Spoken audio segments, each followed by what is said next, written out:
Hey, book lovers. My name is Em, and I want to talk about books and cats and life.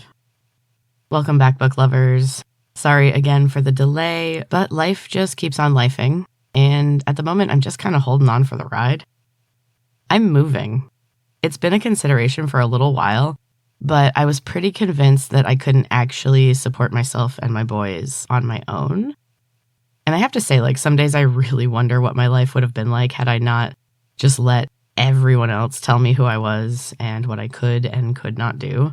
Because, my goodness, it's been a process. I'm just so tired of being limited by other people's fears. And I'm so ready to just build my new life intentionally, focused on myself and what I actually want out of life. It's exciting. So yeah, I signed the lease to my very first apartment on the same day that my youngest son officially became an adult. So I also got both of them through to adulthood successfully. I'm proud of myself. And that's definitely not the norm for me. Until very recently, I had a hard time feeling proud of anything that I did. But you really can't deny that one. They're awesome men. I'm very, very proud of them. And I even negotiated a little with the landlord to make the initial move-in a little bit easier for me financially. And this is something that I wouldn't have even considered trying even a year ago. If I had even gotten as far as meeting with the landlord, there is no way. I would have just either not been able to do it or suffered to make it work. Now, just because I actually asked for a little help, I am able to make it happen and maybe not completely suffer until my next paycheck, so that's pretty good. Anyway, life is very busy right now. And I used to always be like this, just have several projects going on, working, taking care of myself. And I kind of thrive in chaos, I know that about myself. And now I'm just trying to find a balance because I definitely overcorrected in the other direction and just started doing absolutely nothing. And not taking care of myself and not trying at anything and just kind of existing. And it's an interesting experience, but I don't recommend staying in that for very long. It's definitely not easy to find balance. On top of the somewhat sudden decision to move, I've also been working full-time, finishing my short story collection, which is coming out very soon, and I am so excited. I've been recording more audiobooks and just learning how to live a single life. Which I am loving, by the way. I've watched so much stressful stuff just kind of fall away as I realize that it's never been mine to carry. And the lightness is incredible. It's somewhat unnerving after a lifetime of heaviness and carrying all the weight, but I like it. I think I am finally beginning to see where the next phase of my life is going. Things are kind of starting to take shape. And peace is definitely a focus, as well as creation. I saw this great post a while ago that said something along the lines of, set a mantra for the month that you're going to create more than you consume. And that hit me just right. The original post, I think, said for a week, but at the time I really wanted to focus on a full month of focusing on creation, working on my books, and also just trying to save money and spend less. And it honestly ended up being perfect timing. It started out kind of rocky, but things kind of began to snowball, and after a month of intentional creation and somewhat more careful consuming, let's be real, things are starting to come together, and I'm just so excited for this new phase of life. In addition to putting out my new short story collection, What She Left Behind, there's a couple of books that are in the works at the moment. They're both at different points in the creation process. But I really love where both of them are going, and I'm feeling just really inspired right now. It's been a long time, and I think just letting go of the responsibility of the house and the past and everything has been just so freeing. It's been a really long time since I felt this inspired and hopeful. I love it. Anyway, let's get into this week's book. And freedom is definitely a theme throughout this one, a big one. Today I want to talk about Witchcraft for Wayward Girls by Grady Hendrix. And let me tell you, This book was a journey, an uncomfortable one at times, definitely, and it was meant to be so. The story is set in the early 1970s in the South at a place called Wellwood House, which is a place where the humiliated parents of unwed pregnant teen girls can hide them until the baby is born and put up for adoption. Isn't it crazy that this was such a big deal really not that long ago, and now we have things like teen mom shows like on television? It's crazy. Anyway, our main character is a 15-year-old named Neva, but she will be referred to as Fern while she is at Wellwood House. The girls are all given false names, mostly after flowers, and they are not permitted to tell anyone their real identity. It's a really messed up situation, and the girls are demeaned and humiliated and forced to work hard at the house. There's a crappy doctor that just insults them and controls everything they do and eat, and the girls just have absolutely no autonomy.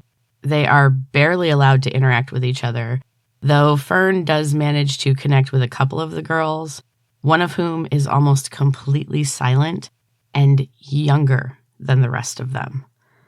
And I'd just like to remind you that Fern is only 15.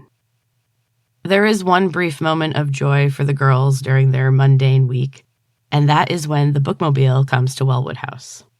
Fern immediately clicks with the odd woman who runs the little library, and she ends up giving Fern a book that is definitely not one that would be permitted at Wellwood House.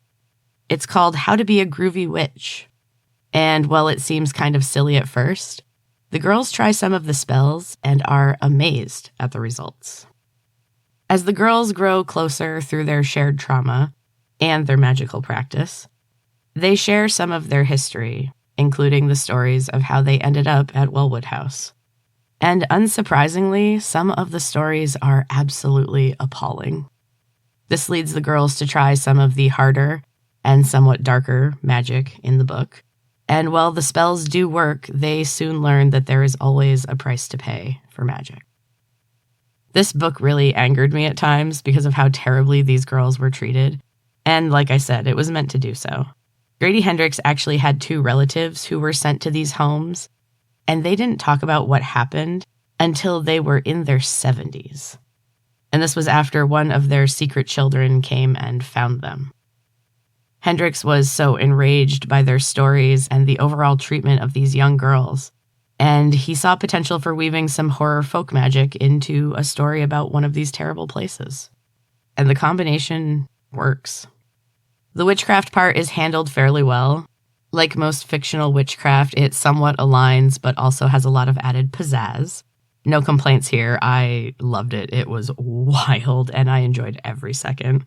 The girls are just surrounded on enemies at all sides, and there's almost no one that they can trust.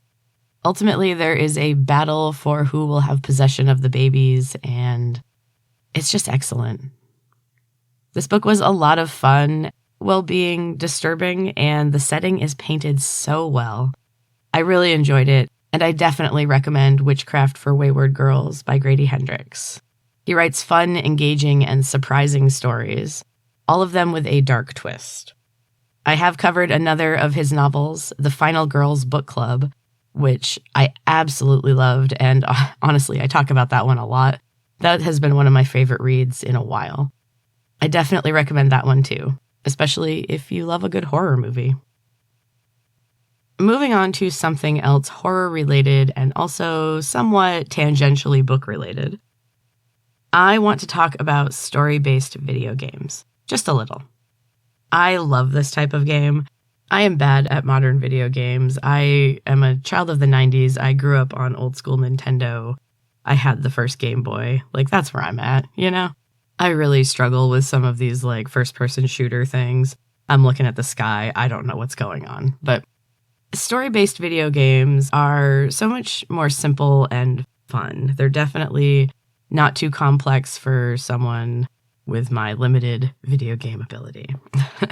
And they kind of remind me of Choose Your Own Adventure books, which was something that I loved as a kid.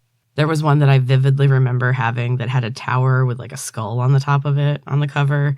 I can't remember the name of it. I did every combination possible in that one. I loved that book. And I was fascinated by the way it was put together, too. But anyway, back to the games.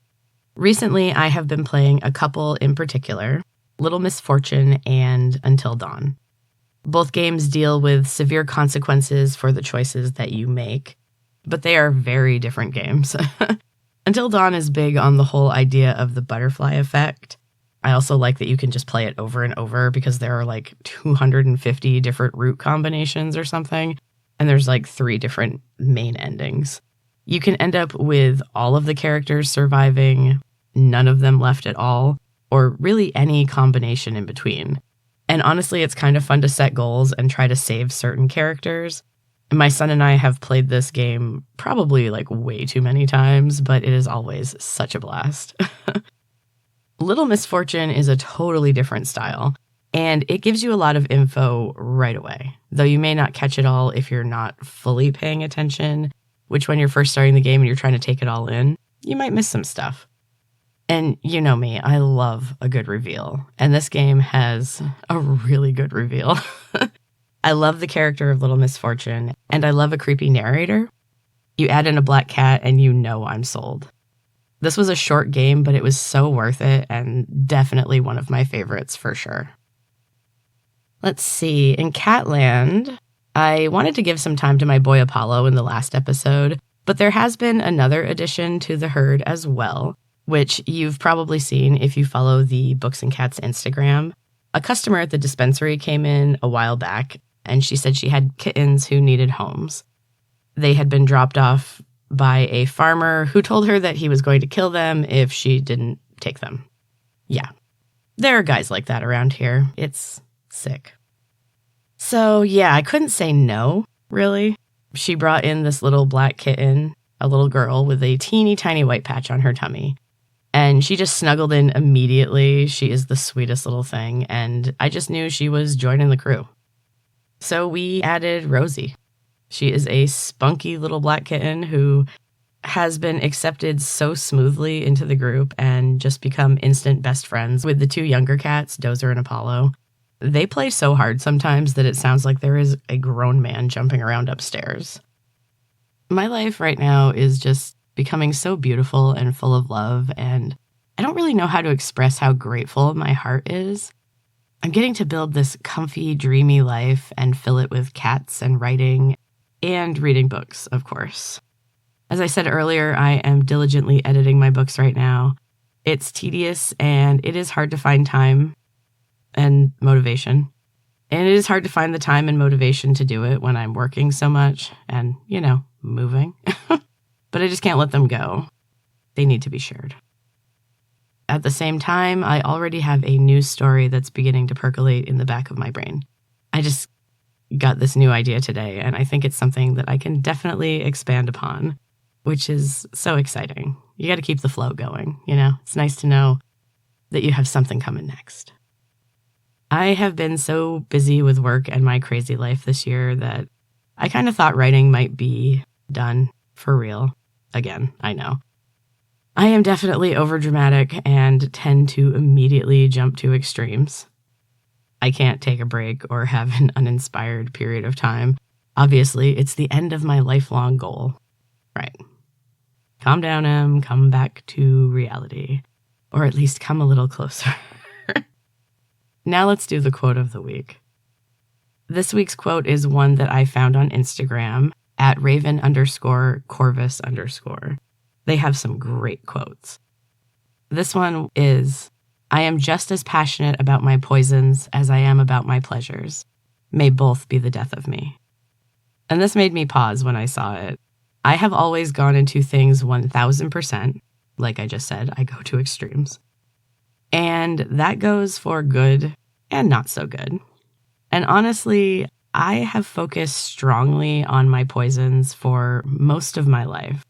I've really pushed it in that area. Pleasures have never really seemed like they were available to me. Good things only seem to be meant for other people. But as my life turns more toward ease and peace, I'm excited to try the idea of diving more into taking care of myself and nurturing little M. I'm not entirely sure where I am going right now, But I am in a nice, comfy place where I can at least rest a little bit and heal and decide what I want my future to look like. And it's really exciting. This has been a very transformative time for me and my entire family. Life just keeps moving forward, and there really is no stopping it or even slowing it down, no matter what you try. Time just goes by, regardless. That's all for this one, book lovers. Thank you so much for joining me, for putting up with the delays, and just being with me on this journey through my insane life.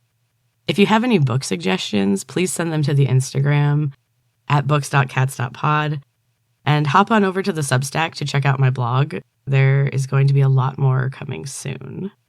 Just got to get done moving. I appreciate you all so much, and I hope you have a beautiful week. Until next time, keep reading.